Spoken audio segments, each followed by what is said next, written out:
স্বাগত নিউজ 24 রাত 10টার সংবাদে। পুরো সংবাদ জুড়ে আপনাদের সঙ্গে রয়েছে সালেজুর চৌধুরী এবং আমি তাসনিমে জান্নাত অর্থী। দেখছিলেন সংবাদ শিরোনাম। চলে যাচ্ছে পুরো সংবাদে। আর শুরুতে টি-20 বিশ্বকাপ আপডেটের খবর।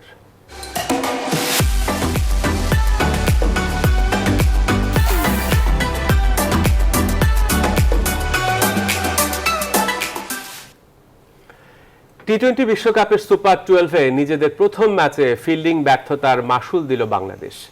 ক্যাচ মিসের মোহরায় লঙ্কানদের বিপক্ষে 5 উইকেটে হেরে গেছে মাহমুদুল্লাহ বাহিনী। টাইগারদের দিয়ে 172 রানের লক্ষ্য তাড়া করতে নেমে শ্রীলঙ্কার তরি জয়ের বন্দরে নিয়ে যান জীবন পাওয়া দুই ব্যাটসম্যান রাজাপাকসে ও আসালাঙ্কা। 80 রানের দুর্দান্ত ইনিংস খেলে ম্যাচ ফেরার পুরস্কার পেয়েছেন আসালাঙ্কা। বিস্তারিত রিপোর্টে। ক্যাচ মিস তো ম্যাচ মিস, এই প্রবাদের সত্যতা আরো একবার প্রমাণ করলেন লিটন দাস। 13 রানে রাজাপাকসে ও 63 রানে আসালাঙ্কার ক্যাচ ছাড়েন ব্যাট হাতে ব্যর্থ লিটন। আর শেষ পর্যন্ত তাদের হাতে রচিত হয় টাইগারদের সুপার 12-এর প্রথম হারের গল্প। বাংলাদেশের দেয়া 172 রানের বড় লক্ষ্য তাড়া করতে নেমে শুরুতেই কুশাল পেরেরার উইকেট হারায় শ্রীলঙ্কা। দ্বিতীয় উইকেটে আসালাঙ্কা ও নিসাক্কার ব্যাটে ভালো জবাব দিতে থাকে শ্রীলঙ্কা। 45 বলে 69 রানের জুটি করেন তারা। উঠতে থাকা লঙ্কানদের লাগাম টেনে ধরেন সাকিব আল হাসান। নিজের একই ওভারে নিসাকা ও আভিষ্কাকে ফেরান এই অলরাউন্ডার। তারই সুবাদে আফ্রিদিকে টপকে টি-20 বিশ্বকাপে সবচেয়ে বেশি উইকেটের মালিক এখন সাকিব। ম্যাচের 13তম ওভারে আফিফের বলে 14 রানে ব্যাট করতে থাকা রাজাপাকসের ক্যাচ ছাড়েন লিটন। জীবন পেয়ে আসালাঙ্গার সঙ্গে সাইফুদ্দিন মাহমুদুল্লাহদের রীতিমতো শাসন করেই ব্যাট চালান তিনি। হাত খুলে ব্যাট চালিয়ে দুজনেই তুলে নেন অর্ধশতক। ব্যক্তিগত 63 রানে সুযোগ দেন আসালাঙ্কা, সময়ের হিসাবে ম্যাচের টার্নিং পয়েন্ট। তবে সহজ ক্যাচ নিতে এবারও ব্যর্থ লিটন। জীবন পেয়ে ম্যাচের শেষ পর্যন্ত উইকেটে থাকেন আসালাঙ্কা। 31 বলে 53 রান করে রাজাপাকসে ফিরলেও 49 বলে 80 রানের দুর্দান্ত ইনিংস খেলে লঙ্কানদের তরি জয়ের বন্দরে নোঙর করান আসালাঙ্কা। দুর্দান্ত ব্যাটিংয়ে ম্যাচ সেরাও হন তিনি। এর আগে টস হেরে ব্যাট করতে নেমে লিটন সাকিবরা ব্যাট হাতে ব্যর্থ হলেও নাইমের 62 ও মুশফিকের অপরাজিত 37 বলে 57 রানের ইনিংসে ভর করে নির্ধারিত ওভারে 4 উইকেট হারিয়ে স্কোরবোর্ডে 171 রান জমা করেছিল বাংলাদেশ। তৌহিদুল ইসলাম, নিউজ 24। এদিকে টি-20 বিশ্বকাপের গ্রুপ 2 এর গুরুত্বপূর্ণ ম্যাচে পাকিস্তানের বিপক্ষে লড়ছে ভারত। দুবাইতে টস হেরে ব্যাট করে বিরাট কোহলির দল সংগ্রহ করেছে 7 উইকেটে 151 রান। 152 রানের লক্ষ্যে এখন ব্যাট করছে পাকিস্তান। শেষ খবর পাওয়া পর্যন্ত পাকিস্তানের সংগ্রহ 10 রান। ম্যাচের শুরু থেকে ভারতীয় ব্যাটসম্যানদের উপর প্রভাব বিস্তার করে পাকিস্তানের বোলিং লাইন আপ। প্রথম ওভারে রোহিত শর্মাকে এলবিডব্লিউ ফাঁদে ফেলেন শাহিন আফ্রিদি। ব্যক্তিগত সংগ্রহে কোনো রান না যোগ করেই আউট হন শর্মা। এরপর ম্যাচের তৃতীয় ওভারে লোকেশ রাহুলকে বোল্ড করে সাজঘরে ফিরিয়ে নিজের দ্বিতীয় শিকার শাহিন আফ্রিদির। সুরাইয়া কুমার ইয়াদাভও বেশিক্ষণ উইকেট থিত হতে পারেনি। হাসান আলীর বলে ক্যাচ দিয়ে সাজঘরে ফেরেন তিনি। এরপর কোহলির অর্ধশতক ও ঋষভ পান্থের ব্যাটে ভর করে লড়াকু সংগ্রহ পায় ভারত। এবারে অন্য প্রসঙ্গ। রংপুরের পীরগঞ্জের জেলেপল্লীতে সহিংসতার ঘটনার মূল হোতা সৈকত মণ্ডল এবং রবিউলকে ডিজিটাল নিরাপত্তা আইনে দায়েরকৃত মামলায় জেল হাজতে পাঠানো হয়েছে। রোববার রংপুর চিফ জুডিশিয়াল ম্যাজিস্ট্রেট আদালতের নির্দেশে তাদের জেলে পাঠানো হয়। এছাড়া 3 দিনের রিমান্ড শেষে একই মামলায় আরো 37 জনকে জেল হাজতে পাঠানো হয়েছে। প্রতিনিধিদের পাঠানো তথ্য ছবি নিয়ে দেখুন ডেস্ক রিপোর্ট। পীরগঞ্জের সহিংসতার ঘটনায় মূল হোতা সৈকত মণ্ডল ও রবিউলকে শনিবার রাতে ঢাকা থেকে রংপুরে নিয়ে আসা হয়। রোববার তাদের আদালতে হাজির করা হলে 164 ধারায় তাদের জবানবন্দি নেন আদালত। পরে তাদেরকে জেল হাজতে পাঠানোর নির্দেশ দেওয়া হয়। এছাড়া 3 দিনের রিমান্ড শেষে একই মামলায় আরো 37 জনকে জেল হাজতে পাঠানো হয়েছে। আসামি সৈকত আর হলো রবিউল ইসলামের 2 জনের 164 হয়েছে, 164 পরে জেল হাজতে প্রেরণ করছে। অন্যদিকে নোয়াখালীর চৌমোহনীতে মন্দির সহ বাড়িঘর ও দোকানপাটে হামলা, ভাঙচুর ও লুটপাটের ঘটনায় ভিডিও ফুটেজ দেখে গ্রেপ্তার আরো 3 আসামি দায় স্বীকার করে আদালতে 164 ধারায় জবানবন্দি দিয়েছে। শনিবার নোয়াখালীর চিফ জুডিশিয়াল ম্যাজিস্ট্রেট আদালতে তাদের জবানবন্দি রেকর্ড শেষ হয়। পরে আদালত 3 আসামিকেও জেল হাজতে পাঠানোর নির্দেশ দেন। অন্যদিকে কুমিল্লায় মসজিদ থেকে মন্দিরে পবিত্র কোরআন শরীফ রাখার ঘটনায় গ্রেফতার ইকবাল পুলিশ হেফাজতে রয়েছেন। 7 দিনের রিমান্ডে তাকে বিস্তর জিজ্ঞাসাবাদ চলছে। পরবর্তীতে এ ব্যাপারে আরো বিস্তারিত তথ্য জানা যাবে বলে জানিয়েছে Comilla police. Desk report, news 24।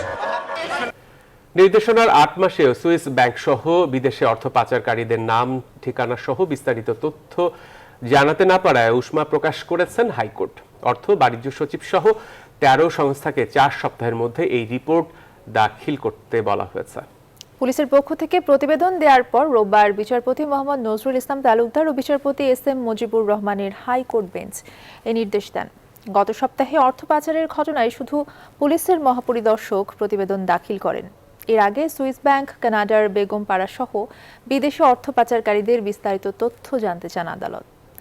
আরও জানাচ্ছেন হাবিবুল ইসলাম হাবিব।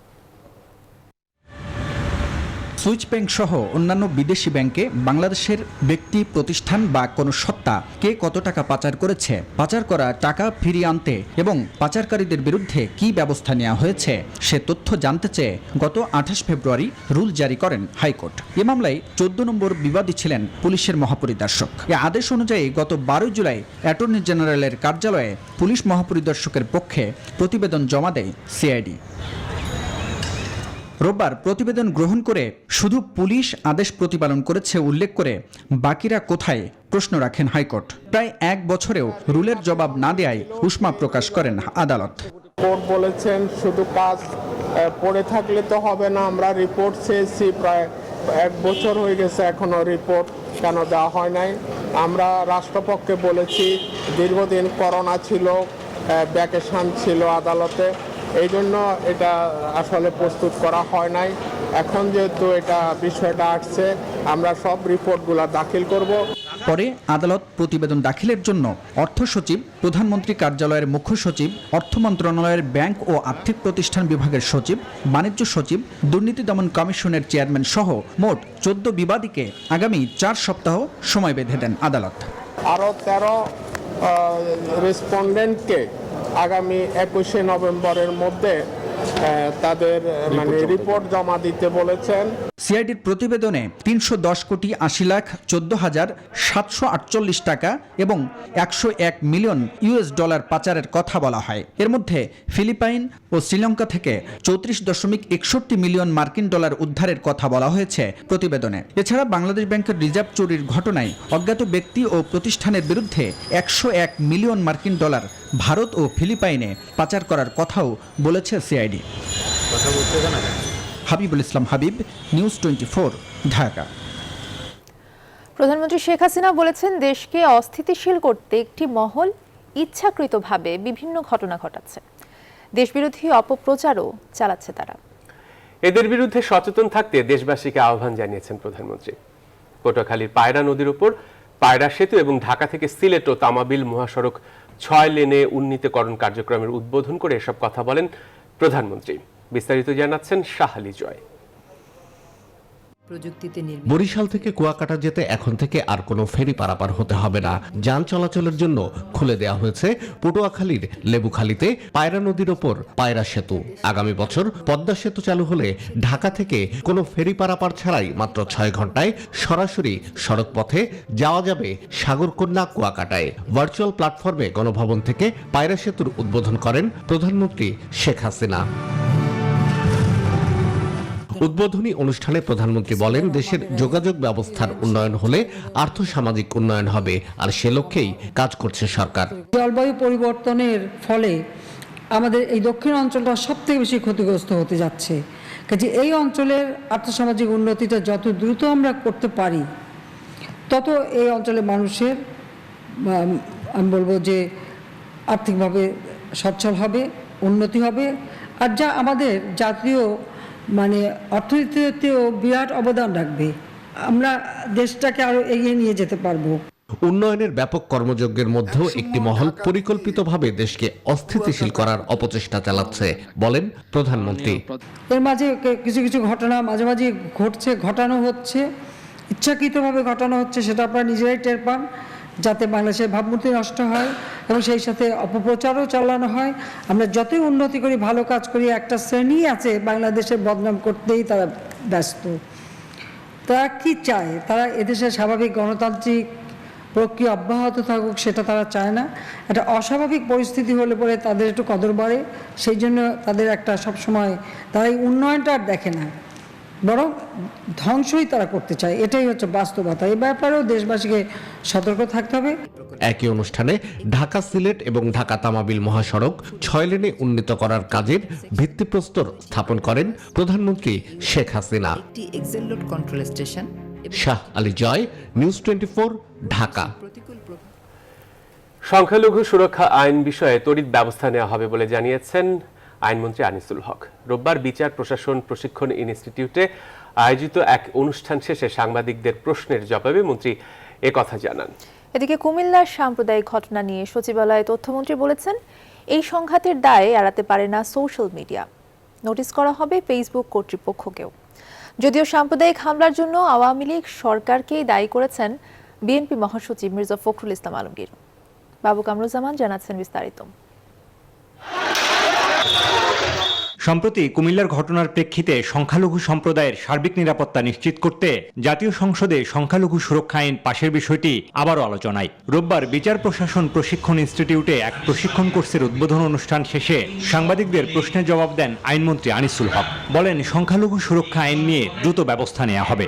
দুর্বৃত্তরা যেন এরকম না করতে পারে সেই ব্যবস্থা নেওয়ার ব্যবস্থা করতে হবে। আমরা সরকার সেই ব্যবস্থা নেওয়ার ব্যবস্থা করছি। আসামি ধৃত হয়েছে, তদন্ত চলছে এবং তদন্ত শেষ হওয়ার পরে যখন আদালতে আসবে, এটা দ্রুত বিচার ট্রাইব্যুনালে এই মামলা বিচারিক কার্যক্রম করে এটা যারা এইসব করেছে তাদেরকে দৃষ্টান্তমূলক শাস্তি দেওয়া হবে। সাম্প্রতিক সাম্প্রদায়িক হামলা নিয়ে সচিবালয়ে তথ্যমন্ত্রী সাংবাদিকদের বলেন, এসব ঘটনার দায় কোনোভাবেই এড়াতে পারে না সোশ্যাল মিডিয়া। এ সময় ফেসবুক কর্তৃপক্ষকে নোটিশ করা হবে বলেও জানান মন্ত্রী। ফেসবুকে এই পোস্ট যদি না যেত, এই ভিডিও আপলোড না হতো, তাহলে যেই পরিস্থিতি তৈরি হয়েছে এই পরিস্থিতি হতো না। অবশ্যই ফেসবুক কর্তৃপক্ষকে আমরা নোটিশ করব। এদিকে রোববার দুপুরে নিজ বাসভবনে সংবাদ ব্রিফিং করেন আওয়ামী লীগ সাধারণ সম্পাদক ওবায়দুল কাদের। বলেন, ধর্মকে পুঁজি করে বিভেদ সৃষ্টিকারী সাম্প্রদায়িক অপশক্তি আতঙ্কে আছে। ধর্মকে পুঁজি করে বিভেদ সৃষ্টিকারী সাম্প্রদায়িক অপশক্তি আতঙ্কে রয়েছে। আতঙ্কে আছে আগুন সন্ত্রাসীরা। দেশের সাধারণ মানুষ আতঙ্কে নয়, বরং ভালো আছে, স্বস্তিতে আছে। রোববার সকালে সুনামগঞ্জে বিএনপি চেয়ারপারসনের উপদেষ্টার পরিবারের প্রতি সমবেদনা জানাতে আসেন বিএনপি মহাসচিব মির্জা ফখরুল ইসলাম আলমগীর। এ সময় সাংবাদিকদের বলেন, সাম্প্রদায়িক হামলার নেতৃত্ব দিচ্ছে আওয়ামী লীগ। সরকার সম্পূর্ণভাবে ব্যর্থ হয়েছে সাম্প্রদায়িকতাকে বন্ধ করতে, হিন্দু সম্প্রদায় নিরাপত্তা দিতে, বৌদ্ধ সম্প্রদায় নিরাপত্তা দিতে, খ্রিস্টান সম্প্রদায় নিরাপত্তা, এমনকি বৃহত্তর জনগোষ্ঠী মুসলিম সরকারের দ্বারা মুসলিম সম্প্রদায়ের দ্বারা কোনো নিরাপত্তা দিতে পারে না। এ সময় বিএনপি মহাসচিব বলেন, সামগ্রিকভাবে জনগণের নিরাপত্তা দিতে সরকার সম্পূর্ণ ব্যর্থ। বাবু কামরুজ্জামান, নিউজ 24, ঢাকা। কক্সবাজারের রোখিয়ায় রোহিঙ্গা ক্যাম্পে 6 জন নিহতের ঘটনায় 25 জনের নাম উল্লেখ এবং 250 জনকে অজ্ঞাত আসামি করে মামলা করা হয়েছে। এই মামলায় এজাহার নামেও 5 জন সহ 10 আসামিকে গ্রেফতার করেছেন 8 আর্মড পুলিশ ব্যাটালিয়নের সদস্যরা। শনিবার রাত 11:30টার দিকে উখিয়া থানায় নিহত রোহিঙ্গা আজিজুল হকের পিতা নুরুল ইসলাম বাদী হয়ে মামলা দায়ের করেন। শুক্রবার ভোররাতে কক্সবাজারের উখিয়া ক্যাম্পের দারুল উলুম নাদওয়াতুল ওলামা আল ইসলামিয়া মাদ্রাসায় রোহিঙ্গা দুষ্কৃতিকারীরা হামলা চালায়। হামলায় মাদ্রাসায় অবস্থানরত 4 রোহিঙ্গা নিহত হয়, আহত হয় আরও 11 জন। পরে আহতদের গুরুতর অবস্থায় উদ্ধার করে উখিয়া MSF হসপিটালে নেওয়া হলেও সেখানে মৃত্যু হয় আরও 2 জনের।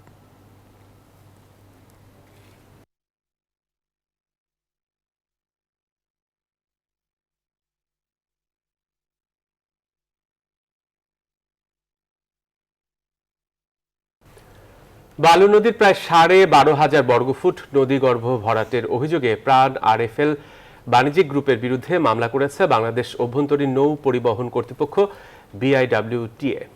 সংস্থাটি জানিয়েছে, বালু নদী পাতিরা মৌজায় তাদের লেআউট নকশার আওতাধীন 3টি সীমানা পিলারের অভ্যন্তরীণ নদী গর্ভ অবৈধভাবে ভরাট করা স্থাপনা নির্মাণের চেষ্টা চালাচ্ছে প্রাণ গ্রুপ।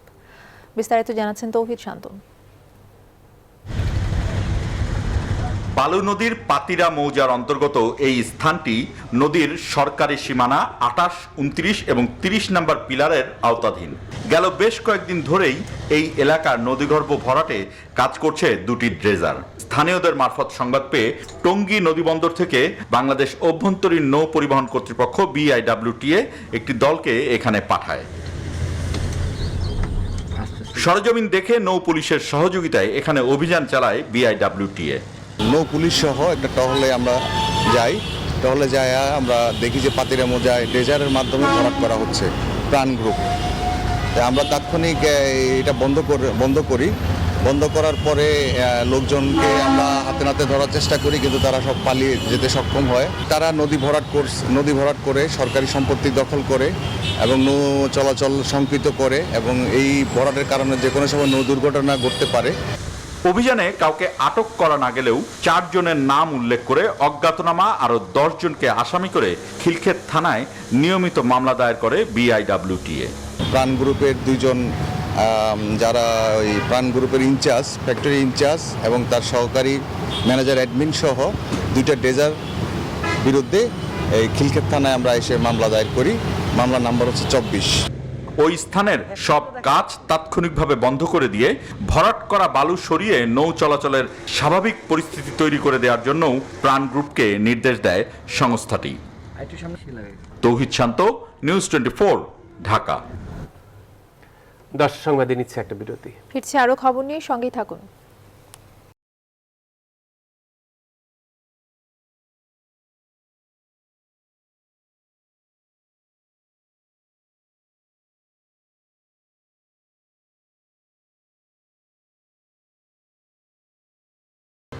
আবারও স্বাগত। দেখছেন নিউজ 24 রাত 10টার সংবাদ। 11 পেরিয়ে 12 বছরে পা রাখল বসুন্ধরা গ্রুপের মিডিয়া প্রতিষ্ঠান ইস্ট ওয়েস্ট মিডিয়া গ্রুপের জনপ্রিয় ইংরেজি দৈনিক ডেইলি সান। এ উপলক্ষে আয়োজিত এক অনুষ্ঠানে ঢাকা উত্তর সিটি কর্পোরেশনের মেয়র আতিকুল ইসলাম একটি সুন্দর সচল আধুনিক ঢাকা গড়তে সবাইকে এক হয়ে কাজ করার আহ্বান জানান। এ সময় ডেইলি সানকে শুভেচ্ছা জানাতে আসেন বাংলাদেশে নিযুক্ত বিভিন্ন দেশের কূটনীতিকরা। আরও জানাচ্ছেন লাকমিনা জেসমিন সোমা। পাঠকের ভালোবাসা নিয়ে 12 বছরে পা রাখল বসুন্ধরা গ্রুপের ইংরেজি দৈনিক ডেইলি সান। তবে করোনার কারণে এবারের আয়োজন ছিল সীমিত। রবিবার ডেইলি সান কার্যালয়ে কেক কেটে 11 বছর পূর্তি উদযাপন করে পত্রিকাটি। এ সময় পত্রিকার সাফল্যের পেছনে কাজ করা এর পৃষ্ঠপোষক ও পাঠকদের প্রতি কৃতজ্ঞতা জানান সম্পাদক Enamul Haque Chowdhury. I express my heartfelt thanks and gratitude to you all for joining us. অনুষ্ঠানে উত্তর সিটি কর্পোরেশনের মেয়র আতিকুল ইসলাম বলেন, সবাই মিলে সুন্দর ঢাকা গড়তে সময় এখন অন্যায়ের প্রতিবাদ করার। অন্যায়ের প্রতিবাদ করতে হবে, যেখানে সমস্যা হবে রেজিস্ট করতে হবে এবং আগামী ভবিষ্যৎ প্রজন্মের জন্য সুন্দর একটি নগর, সুন্দর একটি শহর গড়তে হবে। এই জন্য আমি আপনাদের সকলের সহযোগিতা চাচ্ছি। ডেইলি সানকে শুভেচ্ছা জানাতে আসেন ঢাকায় কর্মরত কোরিয়া, জাপান, ব্রাজিল, নেপাল ও ভারতের কূটনীতিকরা। Everybody here in Bangladesh, it's so welcoming, and Brazil has a special place in their hearts. My mission here is to strengthen and deepen the ties between our two countries. মুক্তিযুদ্ধের চেতনাকে ধারণ করে বস্তুনিষ্ঠ সংবাদ পরিবেশনের মধ্য দিয়ে ডেইলি সান এগিয়ে যাবে, এমনটি প্রত্যাশা করেন ইস্ট ওয়েস্ট মিডিয়া গ্রুপের কর্মকর্তারা। ডেইলি সান আগামীতে আরো অনেক বলিষ্ঠ কণ্ঠস্বর হবে মুক্তিযুদ্ধের চেতনার পক্ষে, বাংলাদেশের পক্ষে, বাংলাদেশকে তুলে ধরবে বহির্বিশ্বে এবং বাংলাদেশকে নতুনভাবে জাগিয়ে তুলবে সারা দুনিয়ার মানুষের কাছে। ডেইলি সানকে অনেক উচ্চতায় নিয়ে যাওয়ার চেষ্টা নিয়মিতই করে যাচ্ছে। তাদের সবাইকে আমি ইস্ট ওয়েস্ট মিডিয়ার পক্ষ থেকে অনেক অনেক ধন্যবাদ এবং কৃতজ্ঞতা জানাই। অনুষ্ঠানে আরও উপস্থিত ছিলেন নিউজ 24 এর এক্সিকিউটিভ এডিটর রাহুল রাহা। ঘরোয়া আয়োজনে শুভেচ্ছা জানাতে আসেন বিভিন্ন শ্রেণী পেশার মানুষ। লাকমিনা জেসমিন সোমা, নিউজ 24, ঢাকা। দুর্যোগ ব্যবস্থাপনায় পরিকল্পনার সঠিক বাস্তবায়ন এবং জবাবদিহিতা নিশ্চিতকরণ সবচেয়ে জরুরি। রোববার বিকেলে কালের কণ্ঠ ও USAID-এর যৌথ উদ্যোগে আয়োজিত দুর্যোগ ব্যবস্থাপনায় বাংলাদেশের অগ্রগতি শীর্ষক গোলটেবিল বৈঠকে একথা বলেন বক্তারা। তারা বলেন, দুর্যোগ ব্যবস্থাপনায় বাংলাদেশ অনেক দূর এগোলেও স্থায়ী উন্নয়ন এখনো সম্ভব হয়নি। উন্নয়ন পরিকল্পনার বাস্তবায়নে সমন্বয়ের মাধ্যমে সব পক্ষকে আরও আন্তরিক হওয়ার পরামর্শ দেন বক্তারা। এমব্যাঙ্কমেন্টের হাইট উঁচু করতে হবে আর এমব্যাঙ্কমেন্ট ভাঙা যাবে না, দায়িত্ব ফিক্স করতে হবে। এই 10-12 দিন আগে দেখলাম বাঁধ ভেঙেছে, পানি তো নেমে গেছে, বাঁধ ভাঙলো কেন? তার মানে মেইনটেনেন্সের অভাব। ডিজাস্টার ম্যানেজমেন্ট অ্যাক্টের সেভাবে কিন্তু অ্যাকাউন্টেবিলিটির কথাটি সেটি বলা হয়নি, তো সেই জন্য অ্যাকাউন্টেবিলিটি ফ্রেমওয়ার্কটাকে অ্যাড্রেস করা দরকার। আমরা রিঅ্যাক্টিভ থেকে প্রোঅ্যাক্টিভে চলে এসেছি, সমন্বয়ের কথাটা বলতেই হয়। সেন্দাই ফ্রেমওয়ার্কে রিপোর্টিং করার দায়িত্ব হলো আমাদের মিনিস্ট্রি, কিন্তু কাজগুলো কিন্তু কৃষি, পানি, মৎস্য সবার। জাতিসংঘের 5 দেশের ভেটোর কারণে রোহিঙ্গা সমস্যার সমাধান হচ্ছে না বলে জানিয়েছেন পররাষ্ট্রমন্ত্রী ডক্টর এ কে আব্দুল মোমেন। 2026 সালে বাংলাদেশ জাতিসংঘের সভাপতির পদে নির্বাচন করবে বলেও জানিয়েছেন তিনি। রবিবার বিকেলে জাতীয় প্রেস ক্লাবে জাতিসংঘ দিবস উপলক্ষে এক অনুষ্ঠানে পররাষ্ট্রমন্ত্রী এসব কথা বলেন। তিনি আরও বলেন, হিন্দু, মুসলিম, বৌদ্ধ, খ্রিস্টান সবার মধ্যে আন্তরিকতায় পারে সাম্প্রদায়িক সহিংসতাকে বন্ধ করতে। প্রধানমন্ত্রী শেখ হাসিনা বিশ্ব নেতৃত্বের ক্ষেত্রে দক্ষভাবে এগিয়ে যাচ্ছে বলেও মন্তব্য করেন তিনি। এছাড়া পররাষ্ট্রমন্ত্রী অভিযোগ করে বলেন, জাতিসংঘ সবার জন্য সমান ভূমিকা পালন করছে না।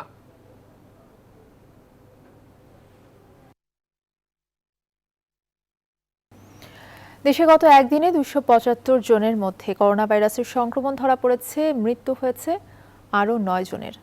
এই নতুন রোগীদের মধ্যে 201 জনই ঢাকা জেলার, যা সারা দেশের মোট শনাক্তের 3/4। স্বাস্থ্য অধিদপ্তর জানিয়েছে, রোববার সকাল পর্যন্ত 24 ঘন্টায় শনাক্ত নতুন রোগীদের নিয়ে দেশে এই পর্যন্ত আক্রান্ত কোভিড রোগীর সংখ্যা দাঁড়িয়েছে 15,67,692 জন। মৃতের সংখ্যা বেড়ে হয়েছে 27,813 জন। গত 24 ঘন্টায় পরীক্ষা বিবেচনায় শনাক্তের হার 1.49%।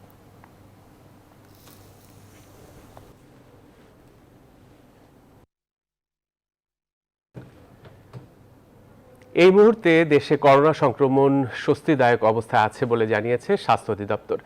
টানা 2 সপ্তাহের বেশি সময় ধরে সংক্রমণের হার 2% নিচে থাকায় এমন মন্তব্য করেছে তারা। রোববার নিয়মিত অনলাইন ব্রিফিংয়ে কথা বলেন স্বাস্থ্য অধিদপ্তরের মুখপাত্র অধ্যাপক ডাক্তার নাজমুল ইসলাম। তবে সংক্রমণের হার কমে আসায় এখনই অনিয়ন্ত্রিত চলাফেরার চলে না যাবার পরামর্শ দিয়েছে স্বাস্থ্য অধিদপ্তর। ডাক্তার নাজমুল জানান, টিকার জন্য নিবন্ধন করার পরও SMS না আসলে অপেক্ষা করার পরামর্শ দিয়েছে স্বাস্থ্য অধিদপ্তর।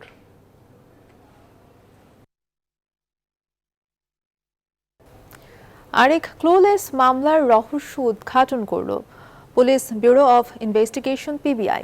চাঁদপুরের শাহরাস্তিতে চাঞ্চল্যকর জোড়া খুনের পেছনের কারণ উন্মোচন করেছে তারা। PBI জানায়, চুরি করতে যাওয়ায় চোরকে চিনে ফেলায় নুরুল আমিন এবং তার স্ত্রী কামরুন নাহারকে হত্যা করে চোররা। এই নির্মম হত্যাকাণ্ডে জড়িত 3 আসামিকে গ্রেফতার করেছে সংস্থাটি। মাসুদা লাবনী জানাচ্ছেন বিস্তারিত। বিভিন্ন ক্লুলেস মামলার রহস্য উদ্ঘাটন করেছে পুলিশ ব্যুরো অফ ইনভেস্টিগেশন। এবার তারা বের করলো চাঁদপুরের শাহরাস্তি উপজেলার চাঞ্চল্যকর নুরুল আমিন ও কামরুন নাহার দম্পতি হত্যা মামলার রহস্য। চোরকে চিনে ফেলায় নির্মমভাবে হত্যা করা হয় এই দম্পতিকে। এবছর 29 জুন চোররা চুরি করতে যায় নুরুল আমিনের বাসায়। তাদের হাতে নির্মমভাবে খুন হন নুরুল আমিন দম্পতি। পরে 1 জুলাই বাড়ির ছাদে নুরুল আমিন এবং ঘরের মেঝেতে তার স্ত্রী কামরুন নাহারের রক্তাক্ত মরদেহ পাওয়া যায়। PBI জানায়, আসামিরা তাদের বাসায় যায় চুরি করার উদ্দেশ্যে অবস্থান নেয় ছাদে। নুরুল আমিন রাতে ছাদে উঠলে আসামিরা পেছন দিক থেকে রড দিয়ে তার মাথায় আঘাত করে এবং গলায় মোচা পেঁচিয়ে তাকে হত্যা করে। পরে তারা একটি রুমে ঢুকে ফাইল ক্যাবিনেটের ড্রয়ার টানাটানি করলে কামরুন নাহার শব্দ পেয়ে আসামি আব্দুল মালেককে চিনে ফেলায় লোহার রড দিয়ে কামরুন নাহারের মাথায় আঘাত করে তাকেও হত্যা করা হয়।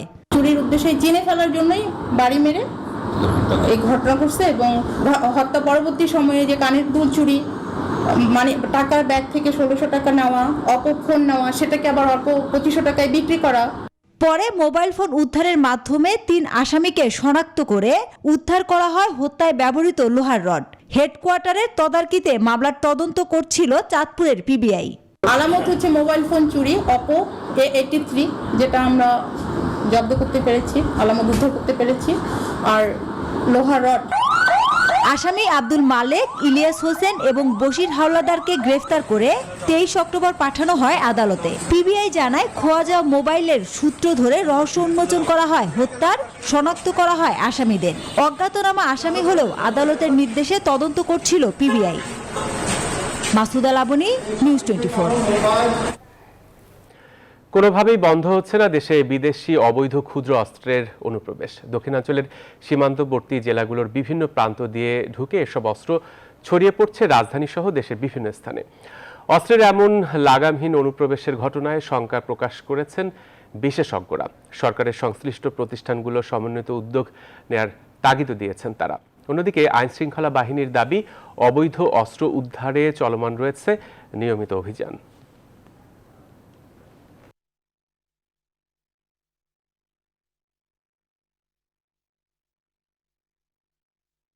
আবারও পায়রা সেতু প্রসঙ্গ। দেশের সড়ক যোগাযোগে নতুন দ্বার উন্মোচিত হয়েছে। স্বাধীনতার 50 বছর পর সর্বদক্ষিণের কুয়াকাটা এবং পায়রা সমুদ্র বন্দর পর্যন্ত ফেরিবিহীন সড়ক যোগাযোগ চালু হয়েছে। বেলা 12:30টার দিকে সেতু দিয়ে যানবাহন চলাচল শুরু হয়। এতে খুশি দক্ষিণাঞ্চলবাসী। সংশ্লিষ্টরা বলছেন এই অঞ্চলের আর্থ সামাজিক উন্নয়ন হবে। রাহাত খানের তথ্যচিত্র নিয়ে দেখুন ডেস্ক রিপোর্ট। পায়রা সেতু উদ্বোধন উপলক্ষে রোববার সেতুর দক্ষিণ প্রান্তে পটুয়াখালীর দুমকি এলাকায় ছিল সাজ রং। সকাল 10টায় গণভবন থেকে ভার্চুয়ালি যুক্ত হয়ে সেতুর উদ্বোধন ঘোষণা করেন প্রধানমন্ত্রী শেখ হাসিনা।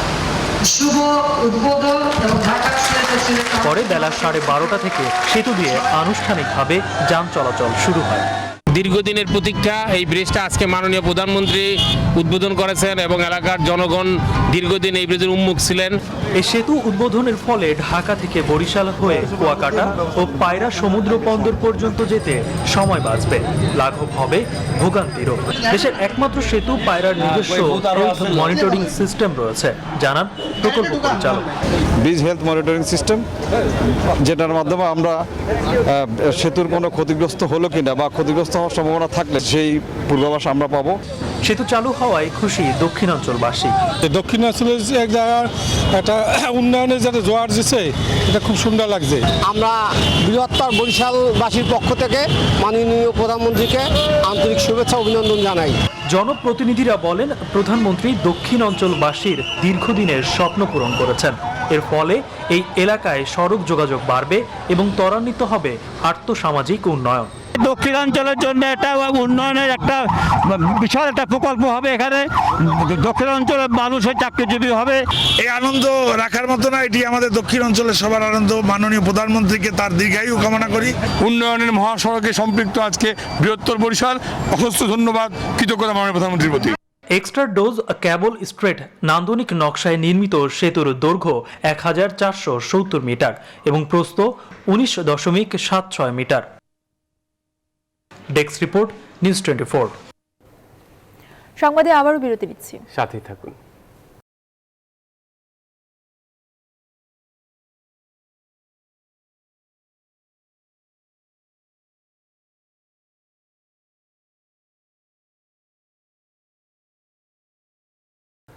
আবারও স্বাগত। আপনারা দেখছেন রাত 10টার সংবাদ। বাংলাদেশ প্রকৌশল বিশ্ববিদ্যালয়ের ছাত্র আবরার ফাহাদ হত্যা মামলায় রাষ্ট্রপক্ষের যুক্তিতর্ক উপস্থাপন শুনানি শেষ হয়েছে। শুনানিতে মামলার 25 আসামির মৃত্যুদণ্ড দাবি করেছে রাষ্ট্রপক্ষ। রবিবার ঢাকা দ্রুত বিচার ট্রাইব্যুনাল 1-এর বিচারক আবু জাফর মোহাম্মদ কামরুজ্জামানের আদালতে এই মামলার রাষ্ট্রপক্ষের যুক্তিতর্ক উপস্থাপন শুনানি শুরু হয়।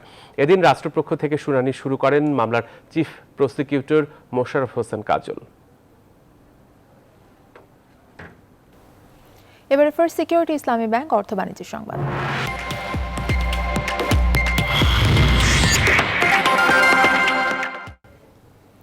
আধুনিক ব্যাংকিং সেবা প্রদানের প্রত্যয় নিয়ে অনলাইন ব্যাংকিং সুবিধা সহ রাজধানীর হোটেল ইন্টারকন্টিনেন্টালে পুবালী ব্যাংক লিমিটেডের 484তম শাখার উদ্বোধন করা হয়েছে।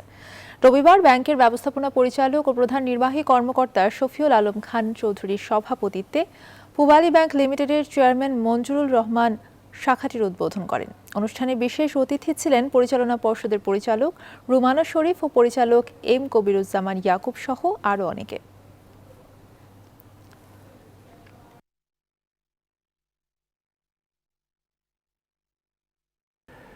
ইস্পাহানির পৃষ্ঠপোষকতায় বঙ্গবন্ধু আন্তর্জাতিক স্কোয়াশ টুর্নামেন্ট 2021-এর পুরস্কার বিতরণী অনুষ্ঠিত হয়েছে। রবিবার রাজধানীর গুলশান ক্লাবের আয়োজন করা হয় বাংলাদেশ স্কোয়াশ র্যাকেটস ফেডারেশন আয়োজিত এই টুর্নামেন্টে 6টি দেশে সংযুক্ত আরব আমিরাত, মিশর, ইরান, পাকিস্তান, ভারত ও বাংলাদেশের 24 জন স্কোয়াশ খেলোয়াড় এতে অংশ নেন। অনুষ্ঠানের প্রধান অতিথি ছিলেন যুব ক্রীড়া প্রতিমন্ত্রী মোহাম্মদ জাহিদ হাসান রাসেল। এ সময় উপস্থিত ছিলেন বাংলাদেশ র্যাকেটস ফেডারেশনের সভাপতি মোহাম্মদ ফারুক খান ও বাংলাদেশ র্যাকেটস ফেডারেশনের সাধারণ সম্পাদক ব্রিগেডিয়ার জেনারেল কামরুল ইসলাম সহ আরও অনেকেই। সাথে থাকুন।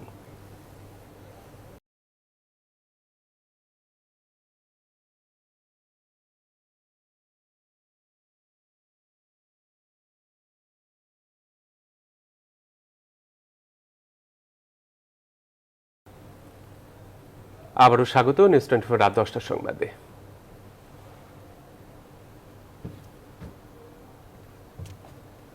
এবার পূর্ণ ডোজ টিকা নেওয়া থাকলে সিঙ্গাপুরে যেতে কোনো বাধা নেই। রোববার এই সিদ্ধান্তের কথা জানায় বিমান বাংলাদেশ এয়ারলাইন্সের বিশেষ ফ্লাইট। সম্প্রতি বাংলাদেশ থেকে নেপাল, মিশর, তুর্কি, মালদ্বীপ, শ্রীলঙ্কা সহ বেশ কিছু দেশে ভ্রমণকারীদের জন্য খোলা আছে। এছাড়াও সময়ের সঙ্গে সঙ্গে বিভিন্ন দেশ তাদের সীমানা খুলতে শুরু করেছে। করোনা ভাইরাসের প্রাদুর্ভাব কমে আসায় প্রায় 16 মাস পর অভিবাসী কর্মী ও বিদেশি পর্যটকদের প্রবেশে অনুমতি দিয়েছে মালয়েশিয়া।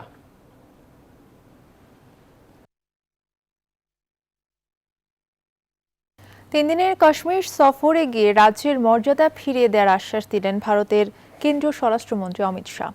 সাম্প্রতিক জঙ্গিরা উপত্যকার শিখ ও হিন্দু সংখ্যালঘুদের হত্যার নিশানা করা শুরু করেছে, তাতে রীতিমতো অস্বস্তিতে কেন্দ্র। এমন অবস্থার মাঝেই 23 থেকে 25 অক্টোবর 3 দিনের সফরে জম্মু কাশ্মীর রয়েছেন অমিত শাহ। শ্রীনগরের যুব ক্লাবের সদস্যদের উদ্দেশ্য করে দেওয়া ভাষণে অমিত শাহ জানিয়েছেন, আসন পুনর্বিন্যাস এবং আয়োজিত নির্বাচনের পর রাজ্যের মর্যাদা ফিরে পেতে পারে জম্মু কাশ্মীর। এই সফরকে কেন্দ্র করে হামলার আশঙ্কা থাকায় শ্রীনগর জুড়ে বাড়ানো হয়েছে নিরাপত্তা ব্যবস্থা।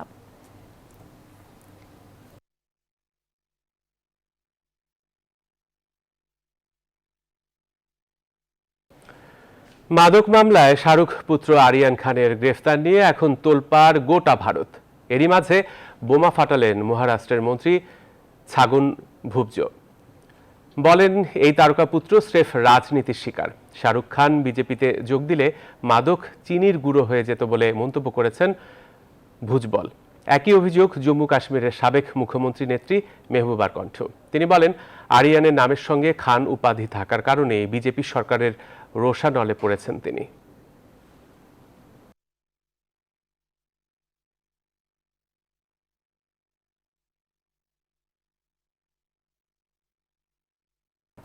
আর এই ছিল এখনকার আয়োজন। সাথে থাকায় সবাইকে ধন্যবাদ।